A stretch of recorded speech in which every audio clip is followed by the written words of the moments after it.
Salam sejahtera Bapak Ibu yang dikasihi Tuhan. Kembali pada saat ini kita akan merenungkan kepada firman Tuhan yang saya beri judul Jangan Menolak Kasih Karunia. Ayat Alkitab yang terdapat di dalam Efesus pasal yang kedua ayat yang ke-8 berbunyi demikian.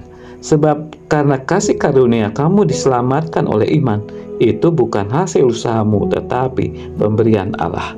Mari kita akan berdoa. Bapa di dalam surga, pada saat ini Tuhan kami siap untuk merenungkan firman-Mu. Oleh sebab itu Tuhan berbicaralah kepada kami karena kami mau mendengar, mengimani dan melakukannya. Inilah Tuhan doa kami yang kami naikkan hanya di dalam nama-Mu Tuhan Yesus Kristus kami berdoa. Amin.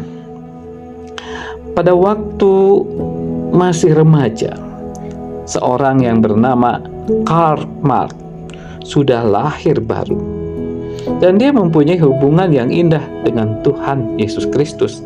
Namun karena kepahitan dan kebencian yang mendalam di hatinya membuat dia menolak kasih karunia Tuhan di dalam hidupnya.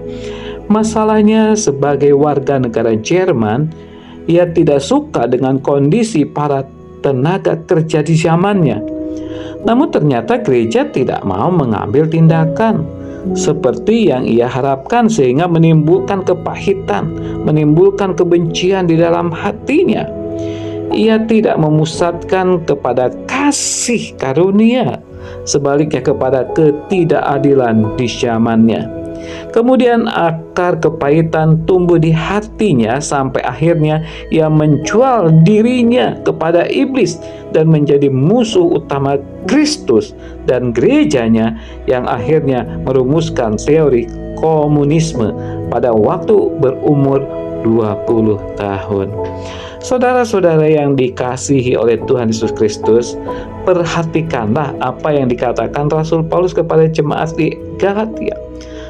Apakah kamu sebodoh itu? Kamu telah mulai dengan roh, maukah kamu sekarang mengakhirinya dengan daging? Galatia 3 ayat 3. Dahulu kita begitu setia melayani Tuhan dan tidak pernah menjauhkan diri dari jam-jam ibadah. Tetapi ketika konflik mulai muncul, apa yang terjadi? Kita mulai kecewa. Hidup kita dipenuhi, dikuasai kebencian dan kepahitan. Karena itu, sadarlah, janganlah menyia-nyiakan kasih karunia yang sudah Tuhan berikan kepada kita.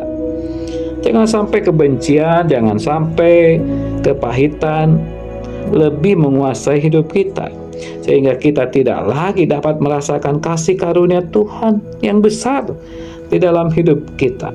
Karena hanya kasih karunia saja kita diselamatkan dan bisa menikmati kehidupan. Ingat akan apa yang dikatakan Rasul Paulus kepada jemaat di Efesus. Sebab karena kasih karunia kamu diselamatkan oleh iman, itu bukan hasil usahamu tetapi pemberian Allah. Jadi intinya, apapun yang kita alami, jangan sampai kita menolak kasih karunia yang Tuhan berikan kepada kita semuanya.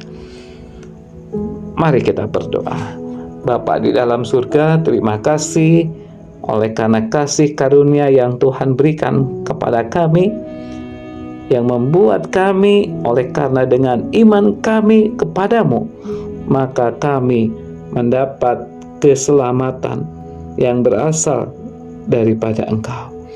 Oleh sebab itu Tuhan, kiranya Engkau senantiasa menolong, menjaga kami supaya hidup sesuai dengan rencana yang indah yang pasti Tuhan nyatakan di dalam hidup kami. Terima kasih Tuhan Yesus. Inilah doa kami yang kami naikkan hanya di dalam nama-Mu kami berdoa. Amin.